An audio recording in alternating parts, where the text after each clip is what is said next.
We are joined by the Chancellor, Rachel Reeves, who's actually joining us from a housing site under construction in Cardiff, and we'll talk about that a little bit later, Chancellor. Thank you for joining. But if I can put you, as recently as last June, and I remind you that Vladimir Putin had been in the Kremlin since 2000, the Ukraine war had been running for 2 years, and the Middle East was in flames. As recently as in June, you said you would lead the most pro-growth treasury the UK has ever seen.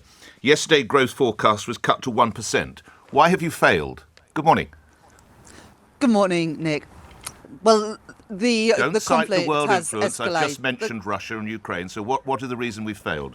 Well, the conflict has escalated and the situation continues to evolve. You've chosen 1 year of numbers from the OBR yesterday, but in every other year, for the rest of the decade, the Office of Budget Responsibility revised up their growth forecast. And in fact, by the end of the Parliament, they're predicting that the economy will be bigger than they were previously estimating. So that contributes to the average person being £500 better off. How do you get to that figure, Chancellor?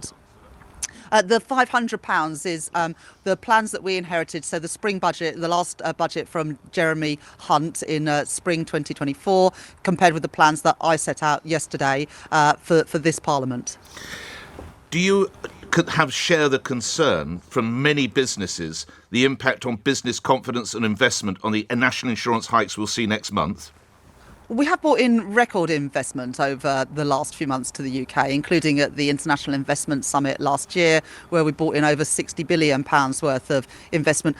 I recognise that any tax change has consequences, but consider the alternatives, because the costs of irresponsibility and not putting the public finances on a firm footing would have also had consequences. And the Bank of England have been able to cut interest rates now 3 times since the general election. That's very different from what happened under the last government, where interest rates went up and up and up and inflation was out of control, and there was so much uncertainty that businesses didn't have the confidence to invest. So we have drawn a line under that economic mismanagement. It did require a number of difficult decisions, but lots of people criticise, but they're not actually clear about what the alternative was. The Conservatives say that they want the extra money for the health service, but they're against the taxes that pay for it, and that's sort of what got us into the problems we are in today, with lots of unfunded commitments, which causes that economic stability. And look, I will never play fast and loose with the public finances. Economic stability is absolutely crucial. Yeah, you have said that. Well, what else is adding to problems today, and literally today, of course, is the announcement from President Trump concerning tariffs in the motor industry. Your reaction to that, Chancellor?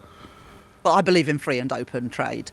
And the Prime Minister, our Prime Minister, was with Donald Trump in the White House a few weeks ago. As you know, we are in the process of intense talks with the United States ahead of those tariffs coming in next week to try and secure a deal. But, you know, this is a delicate moment, a few days left of those negotiations to go. I recognise that tariffs, whether they fall on the UK or not, will have consequences for economies around the world. We are trying to secure trade deals with India, with the Gulf countries, and to reset our relations with our nearest neighbours and trading partners within the European Union, because we want to make it easier for British businesses to export around the world. Chancellor, you talk about exporting around the world. What is the US worth of the car industry in this country? How many pounds worth of cars do we sell? About 7 billion. So it is significant, particular for some companies, and that's why we're in these intense talks at the moment, Nick. So let's see where we get to in the next few days. But I recognise how important it is for British jobs and British industry to continue those free flows of trade. You know, the US and President Trump are concerned about countries that run big trade surpluses with them. The UK is not one of those countries, which is why the UK and the US are in those negotiations at the moment, and we'll have to see where we get to in the next couple of days. But we are doing everything we can to support British business and support British jobs.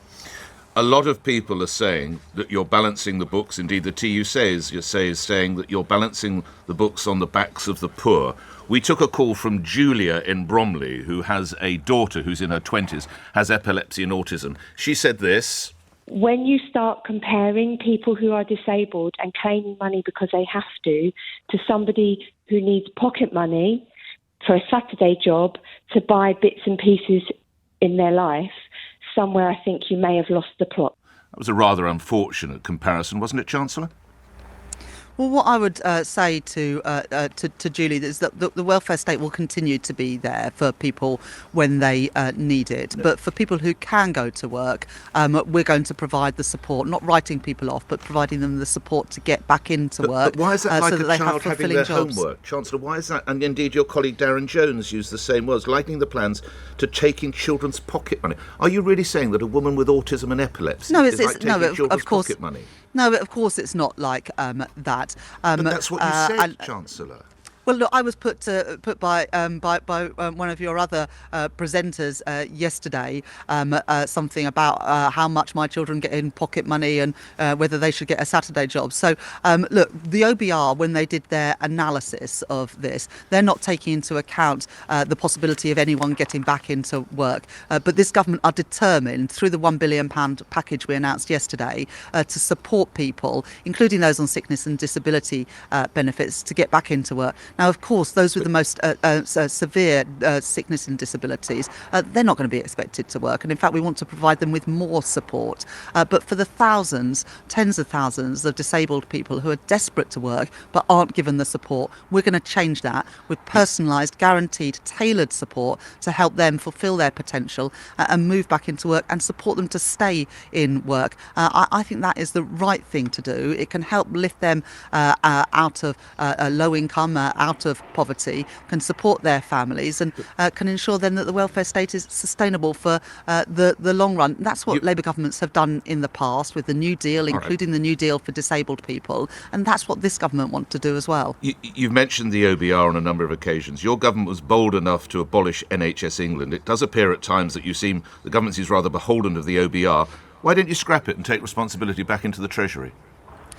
Well, you remember that Liz Truss and Kwasi Kwarteng wouldn't allow the OBR to do a report. They sacked the permanent Secretary of the Treasury and they undermined the Bank of England. And that's one of the reasons why we're in the mess we're in today. So look, I do respect the independent economic institutions. It's what can give people confidence that we're not marking our own homework, but that we've got an independent expert to do that. I think you undermine those institutions at your peril because we've seen only 2.5 years ago what happens when a government decides to borrow beyond its means and ignore people offering, in that case, quite sage advice. Can I ask you to say, concerning later this year, read my lips, no more taxes, Chancellor?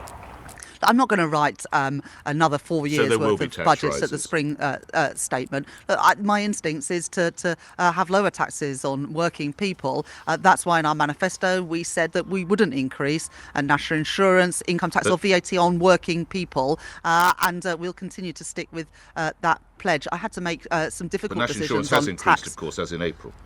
Well, not for people in work. It's increased on businesses. I said on work. I said on working people, which is going to cost £25 billion a year, Chancellor.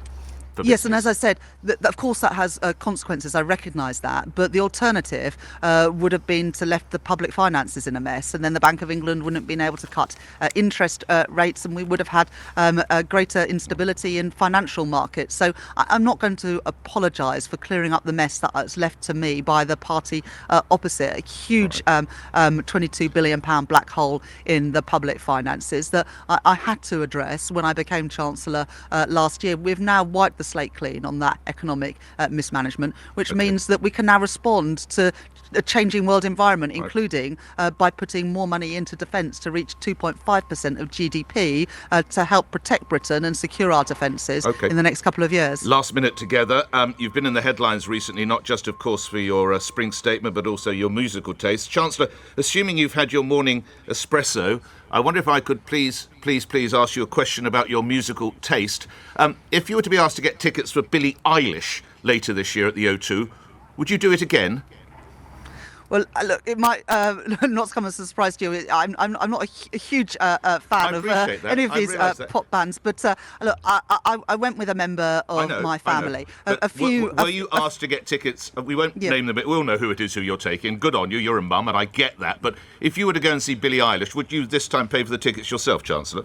Well, look, a lot of change since the election. It's the privilege of my life to do this job, but I now have security that I can't just sit in a normal tickets in No, a pop I concert. appreciate that, and I wouldn't want that. And we don't want you in the mosh pit. That would be utterly ludicrous. My question again is, you must go with security. Would you pay for the tickets yourself to watch the show?